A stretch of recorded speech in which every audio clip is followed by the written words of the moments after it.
अभी मैंने finance with Sharan का लेटेस्ट पॉडकास्ट देखा, how to identify multibagger stock in 2025, right, with Gurmeet Chadha.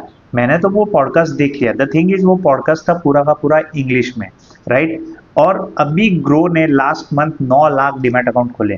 और जो भी ये 9 लाख लोग थे, आई नो वो सारे आते होंगे एमपी, यूपी, बिहार, गुजरात, राजस्थान, महाराष्ट्र, ये साइड के लोग होंगे।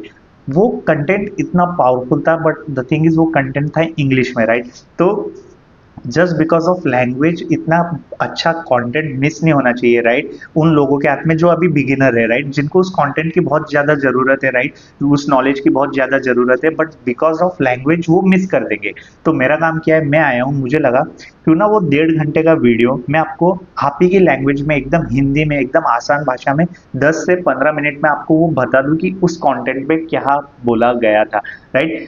तो मेरा यही काम है। बेसिकली मैंने नोटिस किया जो भी अभी पावरफुल कंटेंट आ रहा है वो इंग्लिश में बहुत आ रहा है। जैसे कि नितिन कामत या निखिल कामत के पॉडकास्ट अगर आप चेक करोगे, अभी लेटेस्ट वाला तो उन्होंने जो अपने प्राइम मिनिस्टर के साथ किया था वो तो मोस्टली हिंदी में किया था, बट जो भी उनके पावरफुल कंटेंट आ रहा है वो इंग्लिश में आ रहा है। तो यू you नो know, जो हिंदी ऑडियंस है वो मिस कर दे रहे। और ये नितिन कामत ने भी बोला था कि जो जीरोदा है वो यूपी साइड उन्होंने कभी कैप्चर ही नहीं किया, जो ये नॉर्थ के स्टेट्स है वो उन्होंने कभी कैप्चर ही नहीं किया। उनका मेन फोकस रहेगा साउथ में। तो ये एक मीन्स, पहली बात तो इतना पावरफुल कंटेंट आप लोग मिस कर दे रहे हो। तो मुझे लगा क्यों ना मुझे वो ट्रांसलेट कर देना चाहिए एकदम आसान भाषा में और एकदम कम टाइम में, 10 से 15 मिनट में, 1.5 घंटे का वीडियो।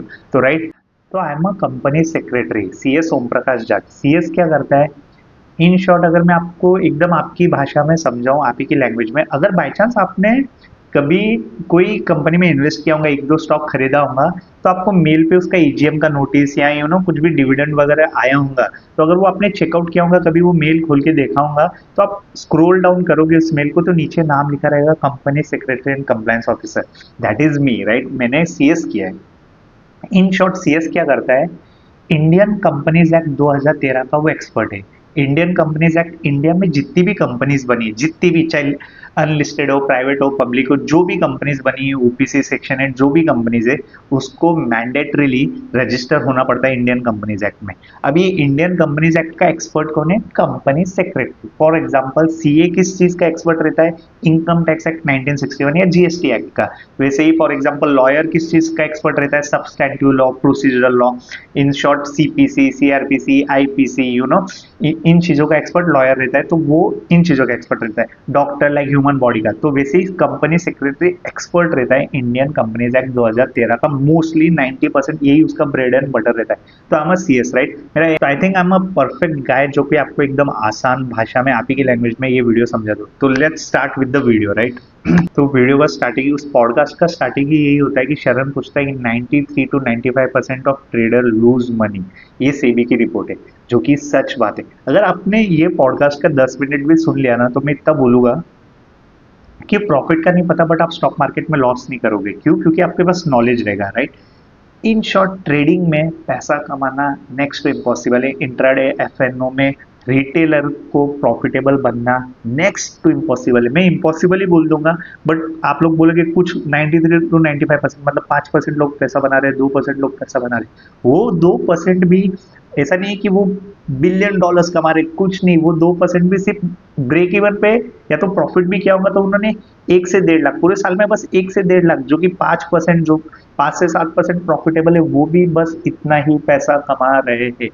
इन शॉर्ट, अगर आपको ये पता चल गया कि मेरे को इंट्राडे नहीं करना है, मेरे को लिवरेज पे कोई स्टॉक नहीं उठाना है, मेरे को फ्यूचर एंड ऑप्शन से दूर रहना है, दैट मीन्स आपकी स्टॉक मार्केट की जर्नी बहुत ही स्मूथ जाएंगी और बहुत ही विदाउट एनी स्ट्रेस जाएंगी, अगर आप ये बात सुन लोगे, राइट। हर वीडियो में यही आ रहा है। कोई भी पॉडकास्ट अगर जेन्युइन पॉडकास्ट रहेगा तो वो यही बोलेगा, stay away from future and option. भी सेबी भी इतने रूल्स एंड रेगुलेशन उसी के लिए ला रही है, उसकी वजह से ब्रोकिंग स्टॉक्स की थोड़ी सी हालत खराब होगी, बट रिटेलर्स का बहुत फायदा है। फ्यूचर एंड ऑप्शन से अगर वो दूर रहेंगे, इंट्राडे से दूर रहेंगे, तो उन्हीं का ही फायदा है। तो अगर आपने अभी, जैसे कि मैंने बोला, लास्ट मंथ में ग्रो ने 9 लाख डिमैट अकाउंट ओपन किए।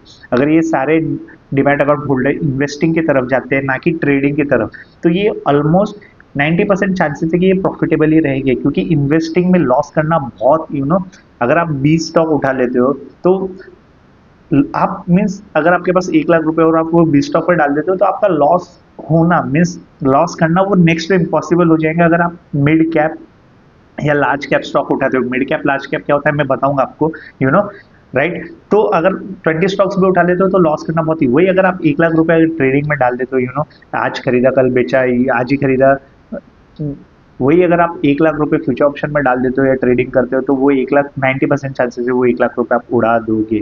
तो इन शॉर्ट हमें क्या करना है, इन्वेस्टिंग इन्वेस्टिंग। ये वीडियो लाइक वो पॉडकास्ट का स्टार्टिंग का 5 मिनट इसी पे गया था कि गो फॉर इन्वेस्टमेंट, राइट। तो ये वीडियो स्टार्ट होता है कि हम यहाँ पे फ्यूचर एंड ऑप्शन की बात नहीं करने वाले, इंट्राडे वगैरह की बात नहीं करने वाले, हम बात करने वाले इन्वेस्टिंग की, क्योंकि फ्यूचर एंड ऑप्शन वो बंद होने वाला है। नितिन कामत जो जीरोधा का ओनर है वो खुद बोलता है कि आप इंट्राडे में प्रॉफिटेबल नहीं हो, और मैं 5 साल मार्केट पे था, इंट्राडे में प्रॉफिट करना नेक्स्ट टू इम्पॉसिबल है, राइट। अब आगे चलते कि भैया चलो हमें इन्वेस्ट करना है बट कहाँ में इन्वेस्ट करें, राइट। और पहली बात तो स्टूडेंट हो, आई नो आप लोगों के पास इतना पैसा नहीं होगा टू अभी इन्वेस्ट, बट आप लोग नॉलेज ले सकते हो। एक टाइम पे when you will go to job आपके पास कुछ सेविंग्स आएगी तो यू कैन स्टार्ट एसआईपी वगैरह, अगर आप कोई स्टॉक उठाते हो तो कि कैसे स्टॉक उठाना है।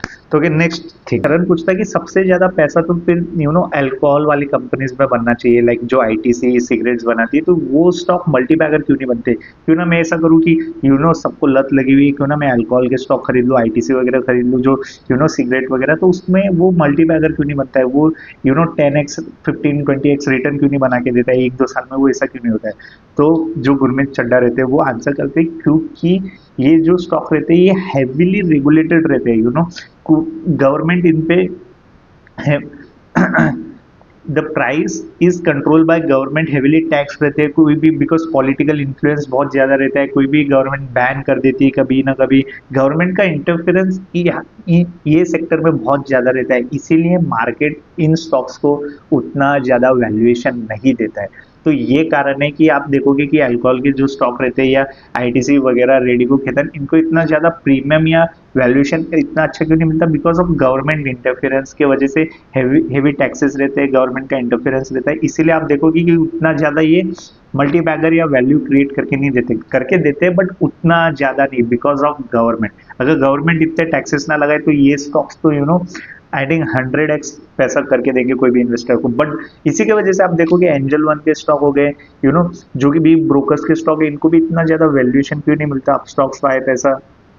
बिकॉज ऑफ दिस क्या बोलते हैं, गवर्नमेंट सेबी का एक नोटिस आता है, उनकी अर्निंग्स पे इम्पैक्ट आ जाता है, जैसे कि फ्यूचर एंड ऑप्शन का आया था अभी सेबी की तरफ से रेगुलेशन, तो उसके वजह से इनकी अर्निंग्स 20% 10-15% इम्पैक्ट होती है, इसलिए इनको भी इतना ज्यादा वैल्यूएशन नहीं मिलता है। सेम गोज विथ ये लीकर अल्कोहल के स्टॉक। ओके, पहला पॉइंट क्लियर हुआ, बिकॉज भले ही कंपनी अच्छी कर रही है बट उस पर अगर गवर्नमेंट का हाथ आ जाता है। फॉर एग्जाम्पल एक और एग्जाम्पल लेते हैं, लाइक टाटा पावर। अगर आप कोविड के पहले देखोगे, जब तक Tata power green energy, clean energy, solar energy में नहीं गया था, तब तक आप इलेक्ट्रिसिटी, ऐसा नहीं कि टाटा पावर कुछ भी चार्ज कर सकता है, जो भी ये पावर जनरेशन, ट्रांसमिशन, डिस्ट्रीब्यूशन वाली कंपनीज थी, ऐसा नहीं कि हम कुछ भी प्राइस चार्ज करेंगे इलेक्ट्रिसिटी, क्योंकि इलेक्ट्रिसिटी बेसिक नेसेसिटी है, तो गवर्नमेंट कंट्रोल करता है कि आप इतना ही प्राइस चार्ज कर सकते हो, ऐसा नहीं कि आप कुछ भी पैसा मांग सकते हो। इलेक्ट्रिसिटी नेसेसिटी, उसके लिए कोई कुछ भी पैसा नहीं मांग सकता।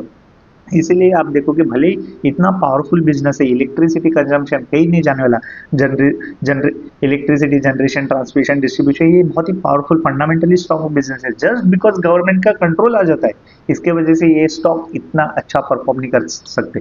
इसीलिए आप देखोगे टाटा पावर जा रहा है अभी green energy, clean energy, solar energy, इसीलिए उसमें वैल्यूएशन, जब से टाटा पावर ने स्विच किया है रिन्यूएबल एनर्जी की तरफ से कि मैं अब ये वाला ट्रेडिशनल बिजनेस नहीं करूंगा, मैं रिन्यूएबल पे जाऊंगा, सोलर, ग्रीन, क्लीन, ये एनर्जी पे फोकस करूंगा, तब देखोगे आप टाटा पावर का स्टॉक भागने लगा है, क्योंकि उस पर गवर्नमेंट उल्टा सब्सिडाइज कर रहा है, कंट्रोल नहीं कर रहा है, रेगुलेट नहीं कर रहा है, गवर्नमेंट बोल रहा है प्रमोट कर रहा है, तो प्रमोट पे टेलविंड, इसलिए आप देखोगे टाटा पावर का स्टॉक आफ्टर कोविड इतना ज्यादा रिटर्न किया, क्योंकि उन्होंने अपना माइंडसेट चेंज किया, उन्होंने अपना बिजनेस रेवेन्यू रिन्यूएबल पे डाला, जबकि जनरेशन ट्रांसमिशन पे उन्होंने अपना रेवेन्यू इतना ज्यादा नहीं डाला, क्योंकि कोल से आप कब तक वो खत्म हो जाएगा एक टाइम के बाद, तो इसीलिए स्टॉक मार्केट ने उसको वैल्यूएशन देना स्टार्ट किया टाटा पावर को। ओके, तो आपको समझा कि गवर्नमेंट का अगर बेनिफिट, अगर गवर्नमेंट आपको सपोर्ट कर रही है आपके बिजनेस को, तो आपका आपका एक वैल्यूएशन अच्छा मिलता है। बट वेयर एज गवर्नमेंट अगर आपको रेगुलेट करने लग जाए, स्ट्रिक्ट मतलब प्रोविजंस डालने लग जाए, तो आप का वैल्यूएशन इफेक्ट करता है, तो वो स्टॉक्स इतना ज्यादा परफॉर्म नहीं करते। तो ऐसे बिजनेसेस फाइंड आउट करने जिसको गवर्नमेंट प्रमोट कर रहा है, मैन्युफैक्चरिंग थीम हो गई, ग्रीन एनर्जी, क्लीन एनर्जी हो गई, और ऐसे बिजनेसेस से दूर रहना। फॉर एग्जांपल अल्कोहल, जिस पे गवर्नमेंट रेस्ट्रिक्शन डाल रहा है या अभी फॉर एग्जांपल जैसे मैंने बोला ब्रोकिंग के स्टॉक्स, बट ब्रोकिंग के स्टॉक्स में बहुत ज्यादा अर्निंग ग्रोथ होंगी, भले ही हो सकता है 10 साल बाद वैल्यूएशन बहुत ज्यादा इनका बढ़ जाए, क्योंकि मेरे को लग रहा है, मैं ब्रोकिंग स्टॉक पे स्पेसिफिकली मैं बुलिश हूँ, इवन दो सेबी का बहुत ज्यादा रेस्ट्रिक्शन है, बट आने वाले 5 साल 10 साल बाद सेबी भी इतना कुछ नहीं कर पाएंगे, क्योंकि ये बहुत ज्यादा वेल्थ जनरेट करने वाले हैं। ये मेरा पर्सनल व्यू है। ओके अभी मेरे को एक और अच्छा लगा, उन्होंने बोला कि कैसे स्टॉक्स उठाने हैं। एक एग्जांपल दिया था उन्होंने पॉडकास्ट के दौरान इंडिगो का, कि इंडिगो पूरे वर्ल्ड में 3 ही एयरलाइन कंपनीज है जो कि नेटवर्क पॉजिटिव है, जो कि कैश फ्लो पॉजिटिव है, जो कि प्रॉफिटेबल है। 3 ही एयरलाइन पूरे वर्ल्ड में, 3 ही एयरलाइन प्रॉफिटेबल है, उसमें से इंडिगो हमारी इंडियन कंपनी एक है इंडिगो। हाँ, कैसे पॉसिबल है? तो कॉस्ट एफिशिएंसी, तो वो क्या करते हैं इंडिगो हमेशा, आप देखोगे इंडिगो हमेशा टाइम पे रहता है, इवन वो 10-15 मिनट ऑन पहले आ जाता है। द थिंग इज, क्योंकि वो 10-15 मिनट हर फ्लाइट पे बचाता है, तो पहला वो बचाता है, दैट मीन वो 400 या आई थिंक 200 पूरे साल में 200 एक्स्ट्रा फ्लाइट कर पाता है, जस्ट बिकॉज वो हर फ्लाइट पे 10 से 15 मिनट बचाता है, राइट। और वो क्या करते हैं, वेट लेस फ्लाइट में एकदम सीट चिपका के ज्यादा पैसेंजर्स को भरते हैं। इन शॉर्ट ओवन्स नहीं लेते, ठंडा खाना परोसते, क्योंकि उनको ओवन नहीं फिट करना है, उसी के जगह वो एक सीट एक्स्ट्रा कर देंगे। मेल मेंबर्स नहीं ले रहे, फीमेल मेंबर ले रहे, क्योंकि मेल मेंबर ज्यादा हेवी रहते हैं, तो फीमेल मेंबर्स ले रहे हैं। और means that means in short cost efficiency पे बहुत ज़्यादा काम कर रहे हैं। इसके वजह से आप देखोगे कि इंडिगो प्रॉफिटेबल है, इंडिगो इज प्रॉफिटेबल। और एयरलाइंस बिजनेस सबसे टफ रहता है। अगर आप चाहते हो कि कोई बैंकरप्ट हो जाए तो उसे बोलोगे एयरलाइन बिजनेस स्टार्ट कर दे, but even though being in airline business आप स्टिल प्रॉफिटेबल हो, बिकॉज आप एकदम कॉस्ट एफिशिएंट हो। तो इंडिगो का स्टॉक आप एक बार चेकआउट कर सकते हो। इसका मतलब ये नहीं जाके खरीद लेना, देख सकते हो। एक और तरीका इन्होंने बोला कि big money is in ancillaries. For example इन्होंने बोला कि देखो सड़क पे कौन सी ज्यादा कार्स ज्यादा चलती है, राइट। उन्होंने बोला मारुति। अब देखो कि मारुति का सप्लायर कौन है। मारुति जाके मारुति का स्टॉक खरीदने से अच्छा मैं देखूंगा मारुति को कौन सप्लाई कर रहा है, राइट। तो उसमें नाम आया उनो इंडिया करके एक कंपनी है, जिसने लास्ट 6-7 साल में 20x अपना रिटर्न कर दिए, 20x in last 6 to 7 year. बहुत अच्छा रिटर्न है। तो मारुति ज्यादा चल रही है, राइट। अब मारुति की गाड़ियां ज्यादा चल रही है, बट वो गाड़ी में एंसिलरीज में बड़ा पैसा है। मारुति में भी पैसा है, बट मारुति से भी ज्यादा पैसा करना है तो मारुति का सप्लायर कौन है, उसका एंसिलरी सप्लायर कौन है, उसका सॉफ्टवेयर कौन सप्लाई कर रहा है, उसमें ज्यादा पैसा है, राइट। तो इन शॉर्ट आप देखो, मैक्रो ट्रेंड देखो, और उसके बाद जो एंसिलरीज है या फिर जो उसके पीछे का सप्लायर, उस कंपनी को आइडेंटिफाई करो। अगर वो लिस्टेड है तो बल्ले बल्ले। फॉर एग्जाम्पल उन्होंने वो एग्जाम्पल दिया मारुति का। अगेन उन्होंने पूछा कि मेरे पोर्टफोलियो में कितने स्टॉक होने चाहिए, 10 स्टॉक, 20 स्टॉक या 5 स्टॉक, 2 स्टॉक या एक ही स्टॉक रखो, डाइवर्सिफिकेशन वर्सेस कंसंट्रेशन। इस पे मेरा भी एक व्यू है।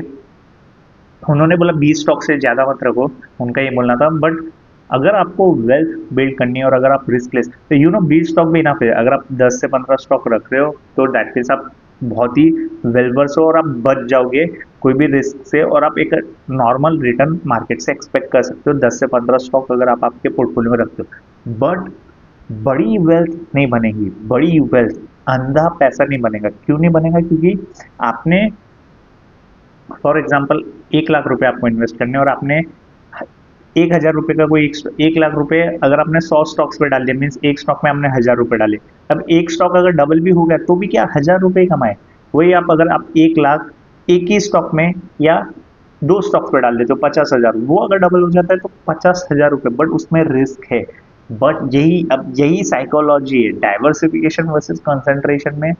अगर आपको आपको कॉन्फिडेंट है, आपकी रिसर्च पे भरोसा है, आपको पता है ये कंपनी टॉप लाइन इसका बढ़ेगा, अर्निंग ईपीएस बढ़ेगा, रेवेन्यू ग्रोथ आएगा, बॉटम लाइन ग्रो करेगा, राइट, इसका मार्जिन इंप्रूव होने वाले आगे जाके, और आपको उस ग्रोथ स्ट्रैटेजी पे भरोसा है, इंडिया की ग्रोथ स्ट्रैटेजी पे भरोसा है, इंडिया की ग्रोथ पे भरोसा है, और वो कंपनी ग्रो करने वाली है उस पर भरोसा है नेक्स्ट 5 ईयर्स में, तो आप वो एक कॉन्सेंट्रेटेड बेट ले सकते हो। और आपको आपकी लाइफ में अगर अंधा पैसा छापना है तो आपको एक बार रिस्क लेके बेट लेना पड़ेगा। डाइवर्सिफिकेशन में पैसा बनेगा बट उतना ज्यादा नहीं। अगर कंसंट्रेशन जिसमें रिस्क है और बड़ा पैसा किस प्राइस पे बाय करते हो वो मैटर नहीं करता, आप कितना बाय करते हो वो भी मैटर करता है। तो ये पॉइंट ध्यान रखना। इवन दो फॉर एग्जांपल मैंने बोला मैंने एक स्टॉक खरीदा वो 5 गुना हो गया, पैसा कितना डाला भाई 10,000 रुपए, तो कितना बना 50,000 रुपए बने। 50,000 से कोई मेरी लाइफ चेंज होगी भाई, तूने एक 5x स्टॉक पे सिर्फ 10,000 रुपए बेट किए, राइट। अगर वही फॉर एग्जाम्पल मैं अच्छे अमाउंट बेट कर देता, बूम, लाइफ चेंज, राइट। तो वो इंपॉर्टेंट है। बट कंसंट्रेशन वही लोग करते हैं जो कि फुल टाइम रहते हैं, फुल टाइम प्रोफेशनल रहते हैं, फुल टाइम यही करते रहते हैं 9 to 5। या आप स्टूडेंट हो या 9 to 5 वाले बंदे हो तो आपको कंसंट्रेशन बेट लेने में थोड़ी सी दिक्कत आ सकती है। और यह उन्होंने ओपन क्वेश्चन था, छोड़ दिया आपके ऊपर, आपको जो करना है करो, बट आपकी रिस्क टेकिंग एबिलिटी के हिसाब से ही करना। Okay okay. नेक्स्ट पॉइंट इन्होंने बोला जब भी मार्केट में करेक्शन रहता है, ब्लड बात आता है, जैसे कि अब भी चल रहा है, तो go to brand name, go to ऐसी कंपनी जो कि मार्केट में ऑलरेडी एस्टेब्लिश हो। For example because of Iran Israel war क्या रिलायंस बंद हो जाएगा? नहीं होगा, तो रिलायंस जाके खरीद लो। फॉर एग्जांपल क्या क्या टाटा, फॉर एग्जांपल क्या बिकॉज ऑफ कोई भी रीजंस के बारे में लोग क्या टाटा टी कॉफी स्टारबक्स यहाँ पे जाना छोड़ देंगे तो Tata tea buy, Tata consumer के स्टॉक बाय कर सकते हो। आई बिकॉज ऑफ क्या क्या लोग सिगरेट पीना छोड़ देंगे तो आप आईटीसी देख सकते हो। कोई भी क्राइसिस है क्या लोग सिगरेट पीना छोड़ेंगे? नहीं, तो आप आईटीसी बाय कर सकते हो, राइट। अभी लोगों ने सोचा था 6 महीने पहले बिकॉज ऑफ एआई की वजह से इन्फोसिस एचसीएल विप्रो, ये इन्फोसिस 6 महीने पहले 1300 था, उन लोगों को लगा एआई की वजह से इन्फोसिस बंद हो जाएगा। 1300 पे था, आज 1900 पे। एचसीएल 1000 पे था, आज 1700 पे, राइट। तो ये जो बड़े नेम्स है इनका बंद होना बहुत ही मुश्किल है। तो जब भी क्राइसिस आता है या जब भी ब्लड बात आता है, मार्केट एकदम ह्यूज करेक्ट करता है, तो आप बड़े नाम के पीछे भागो। ब्रांड नेम जो कंपनी 20-30 सालों से चलते आ रही है और एक ब्रांड है, और सिंपल देखो कि क्या भाई लोग सिगरेट पीना छोड़ेंगे तो आईटीसी पे चल जाओ। भले ही अगर डीप करेक्शन दिखता है, इन्फोसिस ले सकते हो, रिलायंस उठा सकते हो। अगर डीप करेक्शन आप में मार्केट में दिखता है, एचयूएल वगैरह उठा सकते हो, जो कि निफ्टी 50 की टॉप कंपनीज है, वो आप उठा सकते हो जब भी मार्केट में ह्यूज करेक्शन आता है, राइट।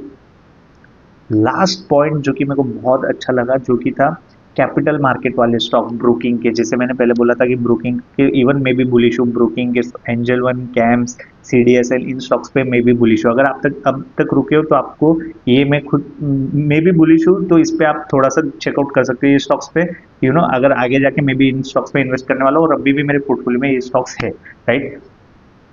उन्होंने बोला क्यों कैपिटल मार्केट के स्टॉक अच्छे करेंगे, राइट। उन्होंने क्या बोला, इंडियन इकोनॉमी 10 ट्रिलियन डॉलर की होने वाली है। 10 ट्रिलियन डॉलर, हम इन द एंड हम 10 ट्रिलियन डॉलर इकोनॉमी बनने वाले हैं फॉर श्योर, राइट।